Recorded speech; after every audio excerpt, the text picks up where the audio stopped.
मेरे साथ उत्तर प्रदेश के डिप्टी सीएम केशव प्रसाद मौर्य जी जुड़ गए। बहुत बहुत स्वागत है सर। मैं जानती हूँ इस समय आप लोग बहुत ज्यादा व्यस्त हैं, लेकिन सबसे पहले मैं बात करना चाहती हूँ लॉकडाउन 2.0 को लेकर उत्तर प्रदेश सरकार का क्या प्लान है सर? माननीय प्रधानमंत्री श्री नरेंद्र मोदी जी आज भारत के लिए नहीं पूरे विश्व के लिए मार्गदर्शक बन चुके हैं और माननीय प्रधानमंत्री जी कल राष्ट्र को संबोधित करने वाले हैं। उत्तर प्रदेश सरकार माननीय प्रधानमंत्री जी जो भी घोषणा करेंगे उसका पालन करने के लिए हर समय तैयार है और आम जन भी मानसिक तौर से तैयार है कि लॉकडाउन अगर नहीं बढ़ेगा तो निश्चित तौर से यह संक्रमण फैलने का खतरा हो जाएगा। तो सरकार पूरी तरह से तैयार है। मैं समझता हूँ मानसिक तौर से जनता भी तैयार है।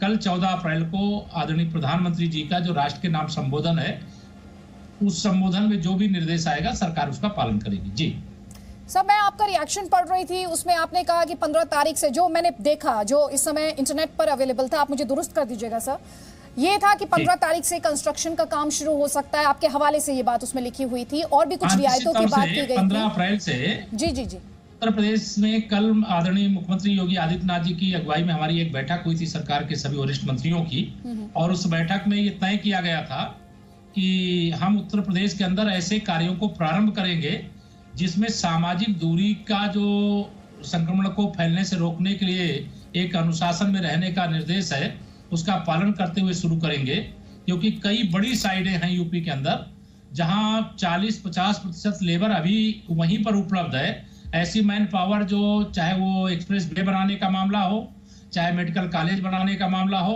चाहे यूनिवर्सिटी बनाने का मामला हो, या सारी तैयारियां, और चाहे अब बाढ़ आने वाली है तो बाढ़ की दृष्टि से, बाढ़ नियंत्रण की दृष्टि से बहुत सारे कदम उठा रहे हो। कई ऐसे विषय हैं जिसे हमें करना पड़ेगा, लेकिन हम इस लॉकडाउन का पालन करते हुए सामाजिक दूरी जो बना करके रखने का इस निर्देश के साथ, और जो मजदूर साइड में काम करेंगे उनकी निरंतर चेकिंग कराने का काम, ये सब कुछ करते हुए करेंगे। जी सर, आपकी हॉटस्पॉट को लेकर जो रणनीति रही है उसकी काफी तारीफ हो रही है। फर्स्ट फेज में रफली एग्जैक्ट नंबर आपके पास होगा, करीब 133 हॉटस्पॉट्स आपने आइडेंटिफाई किए, सील किए। सेकंड फेज में 59 हॉटस्पॉट्स को और आइडेंटिफाई करके सील करने की बात कही जा रही है। ये नंबर भी अगर आपके पास और ज्यादा ताजा आंकड़ा हो तो आप बता सकते हैं। आप एकदम सही अदिति जी बोल रही हैं। तय ये उत्तर प्रदेश में किया गया कि कई बार जिले का नाम आया तो पूरा जिला सील करना समस्या का समाधान नहीं। जिले के कुछ हिस्से में इस प्रकार से संक्रमित, विशेष तौर से जो तबलीगी जमात के लोग हैं उनके कारण इस प्रकार की समस्या है, तो जो क्षेत्र इस प्रकार से संक्रमित लगते हैं उनको सील करने का काम, जिससे वहां से निकल करके लोग बाहर ना जाएं और कोई दूसरे क्षेत्र का व्यक्ति उस क्षेत्र में ना जाए।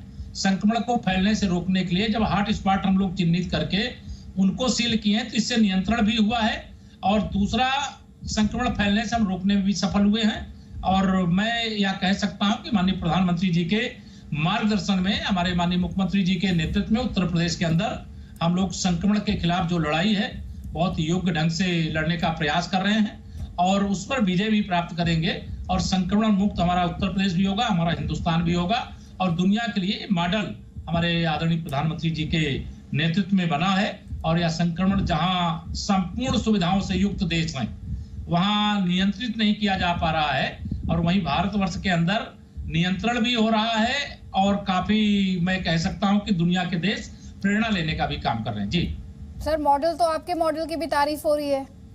जी, देश का सबसे बड़ा सूबा है, लेकिन अच्छी बात है, राहत की बात है, वरना बहुत चिंता थी इस सूबे को लेकर। नहीं, आपको क्या लगता है वो कौन से स्टेप्स आपकी सरकार ने उठाए जिनसे दूसरी राज्यों की सरकारें भी सीख सकती हैं? जी, आपकी सरकार ने वो कौन से स्टेप्स आपको लगता है सही उठाए जिसका फल आपको मिल रहा है, जिससे ये केसेस जो हैं ये आप कंटेन भी कर पाए और दूसरी राज्यों की सरकारें सीख सकती हैं? और मार्गदर्शन आदरणीय प्रधानमंत्री जी ने किया है, हमारे मुख्यमंत्री जी के नेतृत्व में उत्तर प्रदेश सरकार ने कदम उठाए हैं, लेकिन यह सफल मॉडल रहा है और आप भी चर्चा कर रही है, देश में भी चर्चा हो रही है।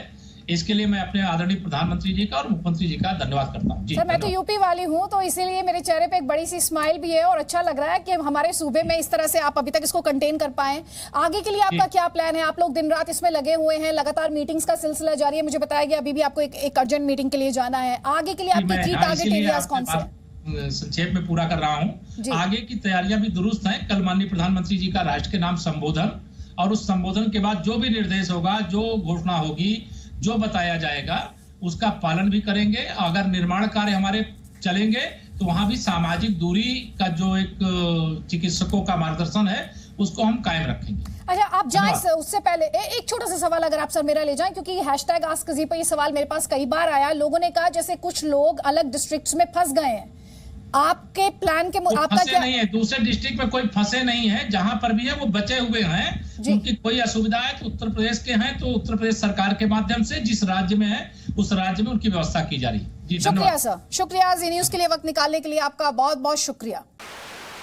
No signal, no worry. Presenting Z News app with live TV, latest updates and expert opinion. Available on Google Play and App Store. Download it now.